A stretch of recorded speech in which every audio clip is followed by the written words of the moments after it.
The air hung heavy, thick with humidity. The usual California sunshine was gone, replaced by a brooding sky, the color of old bruises. Los Santos, the city that thrived on sunshine and chaos, was about to get a whole lot more chaotic. The wind whipped through the skyscrapers, a low growl that echoed through the concrete canyons. Palm trees swayed violently, their fronds lashing like whips against the sides of buildings. The city that never sleeps was holding its breath, bracing for the storm's fury.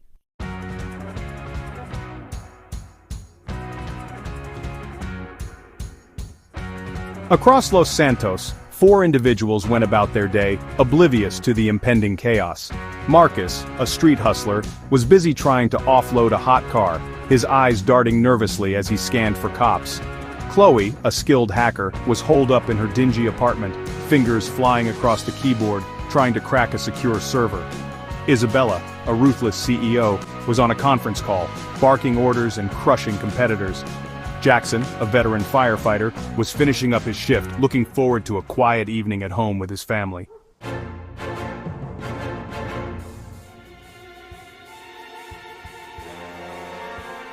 The city buzzed with its usual frenetic energy. Marcus celebrated with a burger from a greasy spoon, his mind already on his next score. Chloe grinned triumphantly at her screen, the glow of the monitor reflecting in her eyes. Jackson, on his way home, stopped to help an elderly woman cross the street, his weathered face crinkling into a kind smile.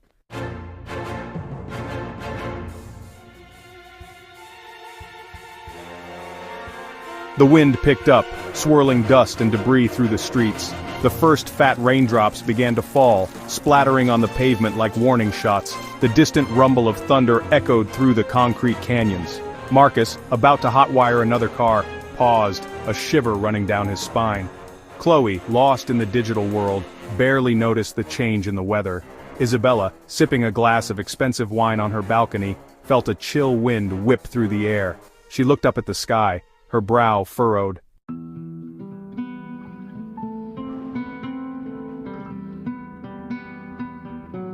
As the storm clouds gathered, casting an eerie glow over Los Santos, our 4 characters found themselves drawn towards the city center. Marcus, with a stolen police scanner crackling to life in his pocket, heard the first reports of unusual weather patterns converging over downtown. Intrigued, he steered his car towards the heart of the storm. Chloe, her internet connection sputtering, glanced out her window, eyes drawn to the swirling vortex of clouds. Isabella, her curiosity piqued, decided to leave her penthouse for a better look. Her driver navigated the congested streets, her gaze drawn to the Maze Bank Tower. Jackson, settling down for a quiet evening, was startled by the sudden blare of his emergency radio. Reports of a lightning strike and the words Maze Bank Tower sent a jolt of adrenaline through him.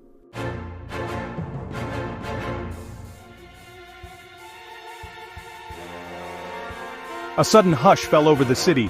Then, with a deafening roar, a blinding flash of lightning tore through the sky. It struck the Maze Bank Tower with the force of a bomb, illuminating the city in an eerie white light. Windows shattered, car alarms blared, and the air crackled with electricity. The ground trembled, the vibration rippling outward from the impact zone. The city, so full of life just moments ago, was now frozen in shock and awe. The storm seemed to pause, the wind dying down momentarily, the rain easing to a steady drizzle.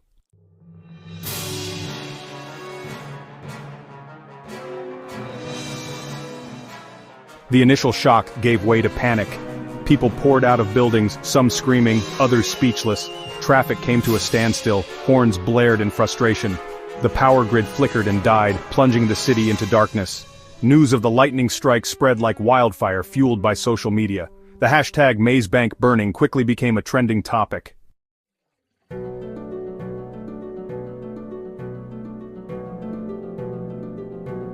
Marcus, caught in the gridlock just a few blocks from the Maze Bank Tower, slammed his fist against the steering wheel. The force of the blast had rocked his car, shattering the windows and showering him with glass. He ducked instinctively, narrowly avoiding a large chunk of concrete that crashed down onto the hood. Adrenaline surged through him. He had to get out of there. Thinking fast, he abandoned his car, dodging panicked pedestrians and weaving through the stalled traffic.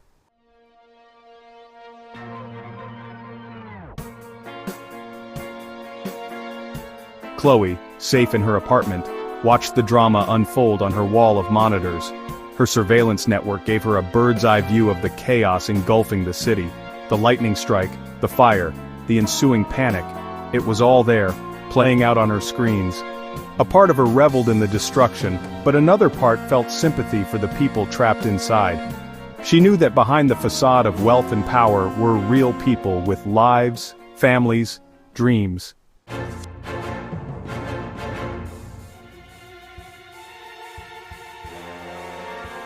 The storm forced Isabella and her driver to abandon their limousine several blocks from the Maze Bank Tower. The streets were gridlocked, littered with debris, and fraught with panicked pedestrians. "We should seek shelter, Miss Rossi," her driver urged. Isabella, her designer heels sinking into the rain-soaked pavement, surveyed the scene.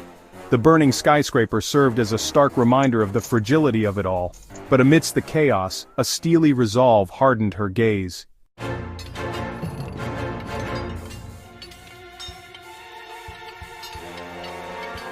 The alarm echoed through the firehouse, a shrill, insistent sound. Jackson, about to enjoy a cup of coffee, felt his heart jump into his throat. "All units, respond!" The dispatcher's voice crackled over the loudspeaker. "Structure fire, Maze Bank Tower, multiple floors involved." Jackson, along with his team, sprang into action, adrenaline erasing any lingering fatigue. Boots hit the floor, gear was donned with practiced efficiency, and within seconds, they were racing towards the fire trucks. The firehouse transformed into a hive of activity, a well-oiled machine propelled by duty. This was going to be a long night, a night that would test their skills and courage.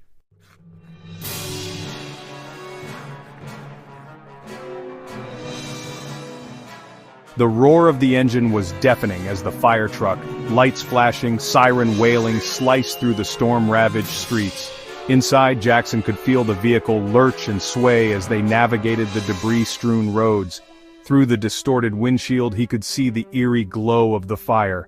The closer they got, the more intense the heat became, a wall of heat that seemed to push against the truck.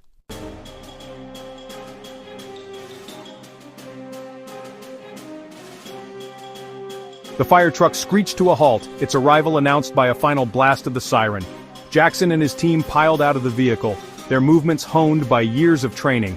The Maze Bank Tower was now a raging inferno, a monstrous torch lighting up the storm-ravaged sky. Flames shot out from shattered windows, thick black smoke billowed into the air. The air was alive with the sound of chaos, the roar of the fire, the crash of falling debris, the desperate screams of those trapped inside.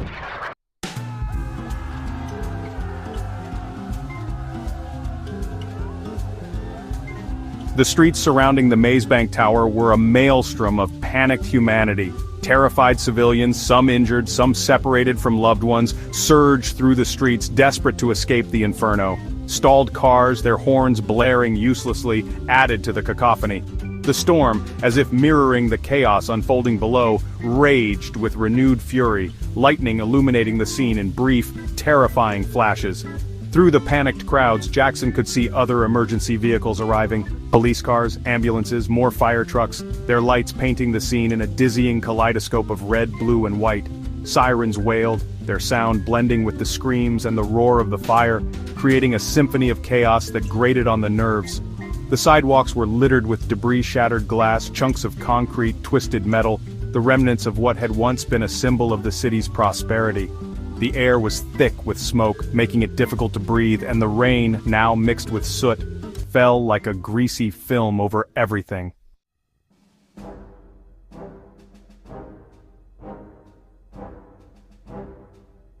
Amidst the chaos, Jackson was a beacon of calm, his voice, amplified by his helmet's communication system, cutting through the din. "Ladder 12, set up on the east side, attempt to reach the upper floors," he barked, his tone brooking no argument.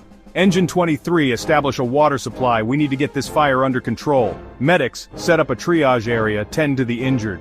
Years of experience, countless hours of training, and a deep-seated sense of duty kicked in. He assessed the situation, his mind racing, prioritizing, delegating. He knew that every second counted, that lives were hanging in the balance. The Maze Bank Tower, with its hundreds, perhaps thousands of occupants, was a tinderbox. And the storm was only making things worse. His gaze swept the scene, taking in the extent of the fire, the panicked crowds, the arriving emergency vehicles. This was unlike anything he'd ever seen, a disaster of unprecedented scale. But he pushed aside any thoughts of fear, any doubts that threatened to surface. He had a job to do, lives to save. Failure was not an option.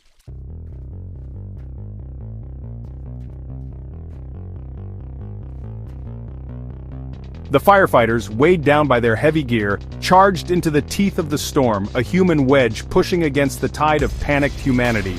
Every step was a struggle, every inch forward a victory against the chaos.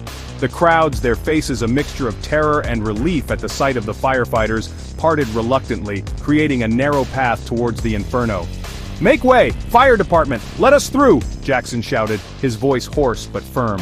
He could feel the heat of the fire on his face even through his protective gear. The air was thick with the smell of smoke and fear, a potent cocktail that made it difficult to breathe. Hands reached out, grabbing at their uniforms, desperate pleas for help, for information, for reassurance.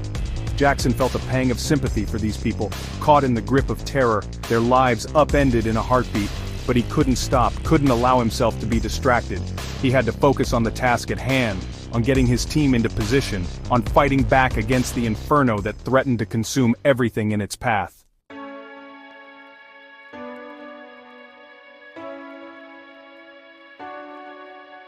The ear-splitting screech of metal against metal cut through the chaos as the firefighters deployed their ladders, aiming for the smoke-filled windows high above. Each ladder, extended to its limit, seemed to stretch towards the heavens, a beacon of hope for those trapped inside the burning skyscraper. "Ladder 3, we have multiple civilians trapped on the 40th floor, east side," a voice crackled over the radio, the urgency in his tone unmistakable. Jackson, his eyes scanning the towering inferno, spotted the faint figures silhouetted against the orange glow of the flames. He felt a surge of adrenaline, a renewed sense of purpose. They could save them. They had to save them.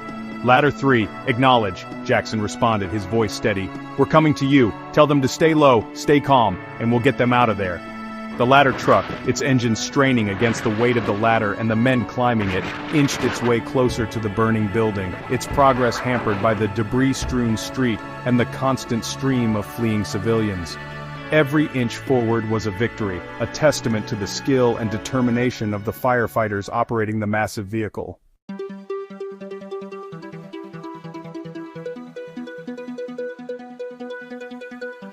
The fire, a living, breathing monster, seemed to mock their efforts, growing larger, more intense with every passing second. The flames danced with a hypnotic fury, their orange and yellow tongues licking at the night sky, consuming everything in their path. The roar of the inferno was deafening, a constant reminder of the destructive power they were up against. The heat was unbearable, radiating outward in waves, making it difficult to breathe, even through their protective masks. The air was thick with smoke, a choking, acrid cloud that stung their eyes, burned their lungs, and obscured their vision. Every second counted. Every move was a race against time, a desperate gamble against an unforgiving enemy. They were firefighters, and this was their battleground. Their training, their experience, their brotherhood, all of it was put to the test in this crucible of fire and chaos. They would not back down. They could not afford to fail. Lives depended on them.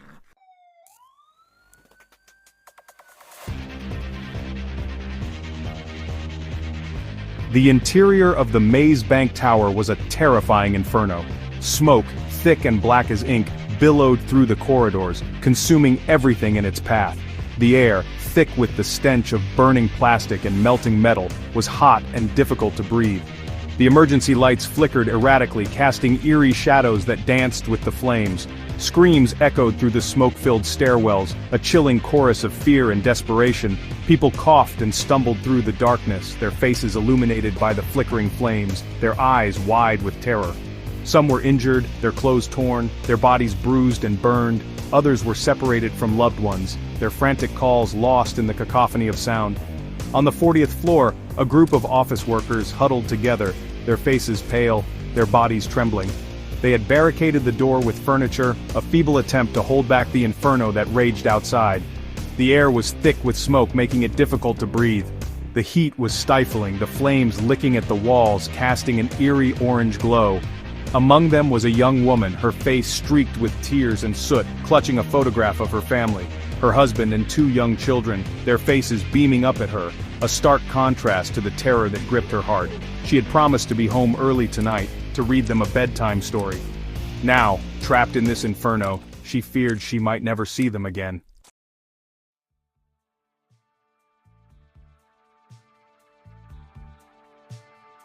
Section 2. Marcus's Second Chance. Marcus, his lungs burning from the smoke, emerged from the stairwell onto the 40th floor. He had been making his way up, driven by a mixture of guilt and adrenaline. The sight of the burning tower, the knowledge that countless innocent people were trapped inside, had sparked something within him, a long-dormant sense of responsibility, a desire to atone for his past mistakes. He could hear the sirens now, getting closer, but the flames were spreading fast, fueled by the storm's fury. He knew time was running out. He had to do something, anything, to make a difference. He spotted the barricaded door, heard the muffled cries for help coming from within. He threw his weight against the door, the wood groaning under the pressure. "Get back!" he shouted, his voice hoarse but firm. "I'm going to get you out of here."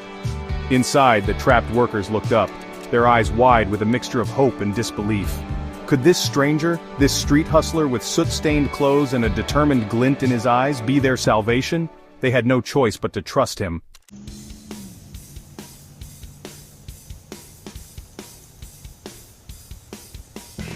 Section 3. Isabella's Gambit. Trapped in her penthouse suite high above the inferno, Isabella Rossi was not about to go down without a fight. The fire had spread rapidly, blocking the stairwells and trapping her and her driver inside. The air was thick with smoke, making it difficult to breathe. The heat was stifling, the flames licking at the windows, casting an eerie orange glow. Panic threatened to consume her, but she pushed it down, her mind racing. She had faced down ruthless competitors, weathered market crashes, and emerged from every challenge stronger. This was just another obstacle, albeit a fiery and potentially fatal one. She pulled out her phone, the battery icon flashing a menacing red. Her usual air of confidence was gone, replaced by a steely determination, a desperate need to survive. She scrolled through her contacts, her finger hovering over a name. This was a gamble, a dangerous one, but she was out of options. Pick up, she muttered under her breath, her voice tight with tension. A gruff voice answered on the third ring, her lips curled into a cold smile. "We have a problem," she said, her voice calm, measured. "A very big problem."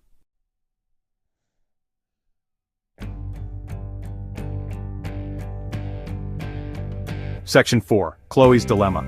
Chloe watched the inferno unfold on her wall of monitors, her heart pounding in her chest. This was no longer a game, a digital spectacle to be observed from a safe distance. This was real life with real consequences. People were trapped, people were dying, and the city she called home was burning. Her fingers hovered over the keyboard, her mind racing. She could access the building's security systems, override the fire suppression systems, even unlock doors remotely. She had the power to make a difference, to save lives. But there was a risk. Her actions wouldn't go unnoticed. The authorities would be watching, and she couldn't risk exposing her identity, her secrets. Her carefully constructed world, a world built on anonymity and digital prowess, could come crashing down around her. She closed her eyes, her breath catching in her throat. This was more than just hacking a bank account or exposing a corrupt politician. This was about life and death, about choosing between self-preservation and the greater good. The decision, when it finally came, was made with a heavy heart and a trembling finger on the enter key.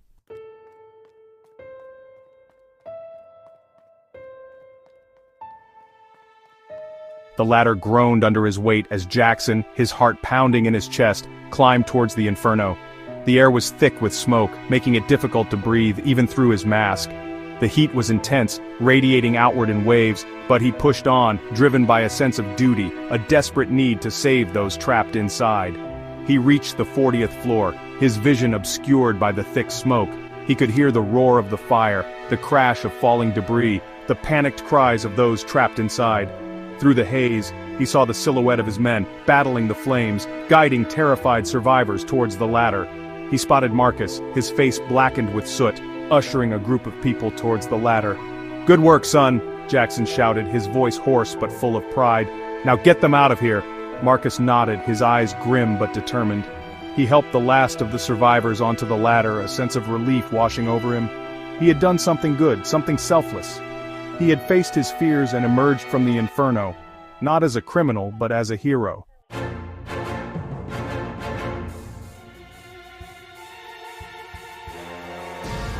The fire raged on, an unstoppable force of nature, consuming everything in its path.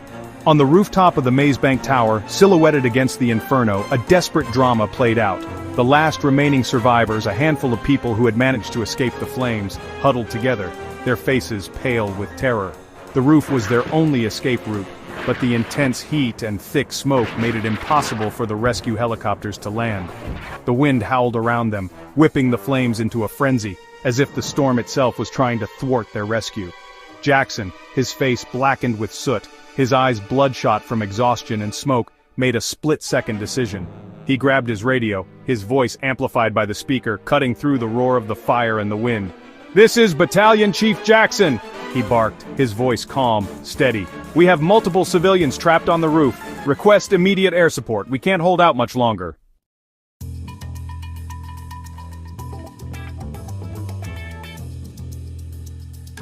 The situation seemed hopeless.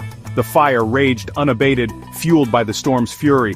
The heat on the rooftop was unbearable, the smoke so thick it was difficult to see. The trapped survivors, their faces streaked with tears and soot, coughed and gasped for air, their hope dwindling with each passing moment. Then, a stroke of luck, or perhaps fate, intervened. The wind, which had been whipping the flames into a frenzy, suddenly shifted direction. A momentary lull in the storm, a brief respite from the inferno's wrath. The thick smoke parted for a fleeting moment, revealing a sliver of clear sky above. Down below, on the street, Jackson saw his opportunity.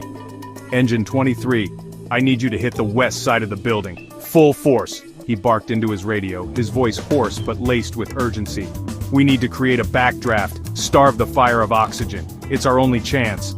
It was a risky maneuver, one that could backfire with disastrous consequences if miscalculated, but time was running out. The lives of those trapped on the roof, including his men, depended on him making the right call.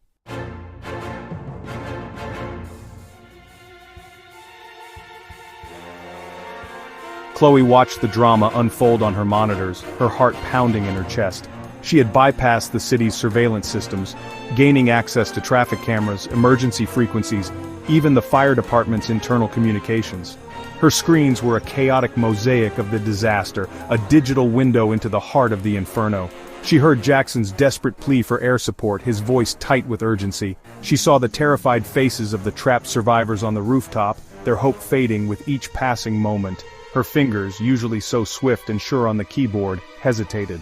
This was different. This was real. Her conscience, usually a quiet murmur in the back of her mind, screamed at her. She had to do something, had to use her skills to help, even if it meant risking everything. With a deep breath, she made her choice. This wasn't about her anymore, not about her own safety or anonymity. This was about saving lives. Her fingers flew across the keyboard, her mind racing, navigating the digital labyrinth of the city's infrastructure. She rerouted traffic, cleared a path for the emergency vehicles, even hacked into the traffic lights, creating a green wave for the approaching fire trucks.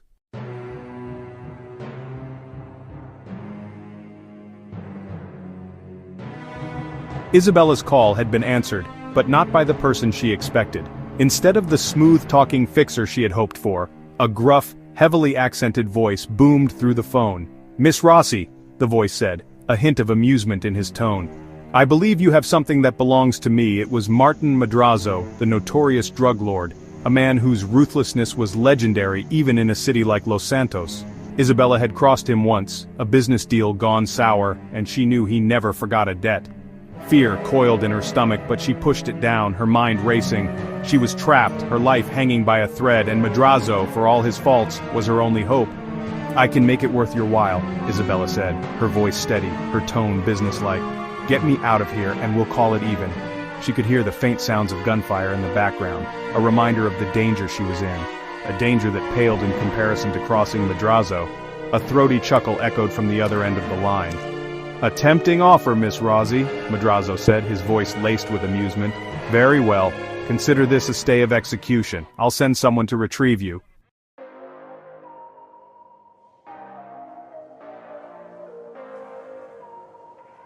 The water cannon roared to life, a high-pressure stream of water aimed at the heart of the inferno. The impact shook the building, the force of the water momentarily pushing back the flames.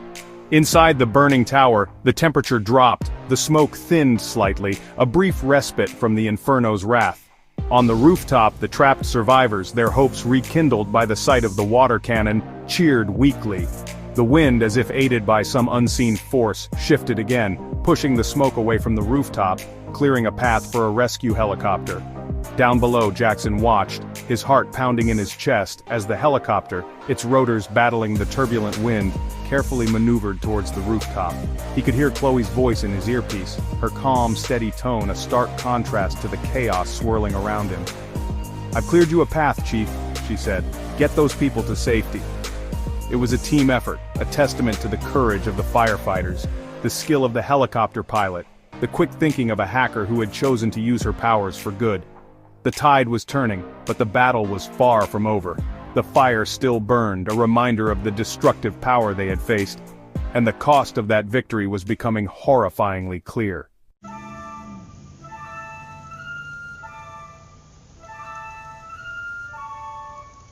As dawn broke over Los Santos, painting the smoke-filled sky in hues of orange and purple, the city began to take stock of the damage.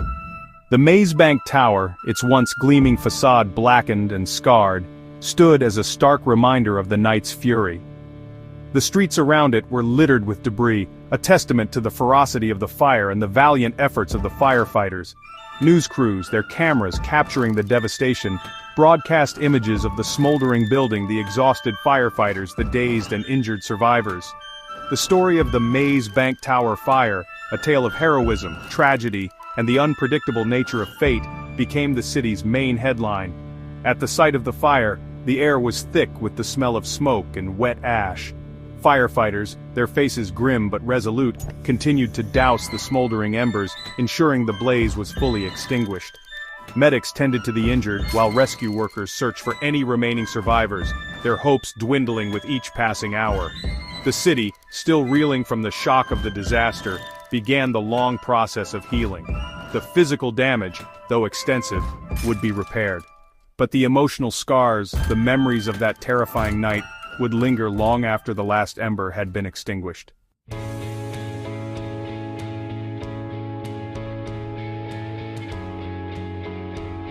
The sun rose over Los Santos, casting a golden glow over the battered cityscape. The storm had passed, leaving behind a trail of destruction and a city struggling to comprehend the events of the night. The once imposing Maze Bank Tower, now a charred skeleton against the renewed daylight, served as a stark reminder of the Inferno's wrath. From the streets below, the true extent of the damage was horrifyingly clear. Windows, blown out by the heat and force of the blaze, gaped like empty eye sockets in the building's blackened facade. Twisted metal and shattered glass littered the streets, a testament to the ferocity of the fire. The air, thick with the acrid tang of smoke and the bitter scent of wet ash, hung heavy over the city, a grim reminder of the disaster that had unfolded just hours earlier. The bustling metropolis, usually a symphony of car horns, police sirens, and the endless chatter of its citizens, was eerily quiet. The usual frenetic energy of Los Santos had been replaced by a somber hush, a collective holding of breath as the city surveyed the damage and mourned its losses. The physical scars on the skyline were undeniable, but the impact on the city's spirit ran far deeper, a silent acknowledgement that even in a city that had seen it all, some nights cut deeper, leaving behind wounds that time alone wouldn't heal.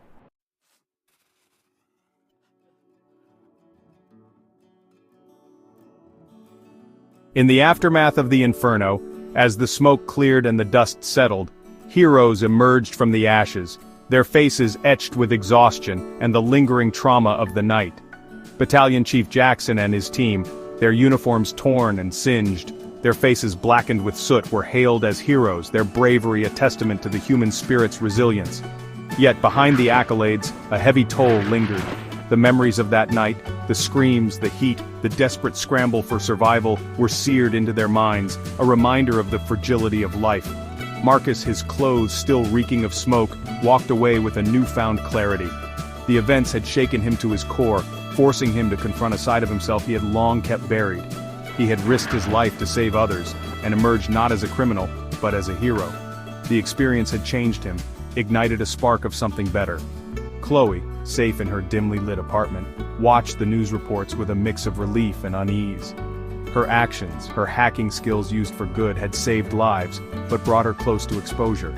The thrill of manipulating the city's systems was replaced by a sobering awareness of the consequences. The city's systems returned to normal, her digital fingerprints erased. Chloe retreated back into the shadows, her secret safe, but her perspective forever altered. In a secluded mansion, high in the Vinewood Hills, Isabella Rossi surveyed the city from her floor-to-ceiling windows, her gaze cold, calculating. The fire had been a setback, a blow to her empire, but she had faced down challenges before, and she would do so again. She picked up her phone, her voice, when she spoke, as sharp and cold as shattered glass. "Get me my lawyers," she commanded, her gaze fixed on the distant skyline, where the charred remains of the Maze Bank Tower stood as a silent challenge. "We have work to do."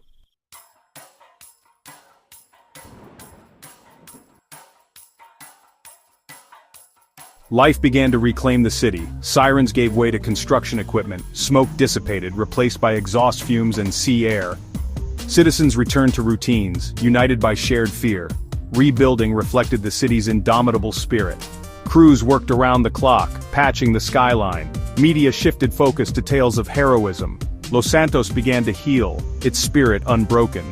Maze Bank Tower stood as a testament to resilience. From the ashes, a stronger Los Santos would rise.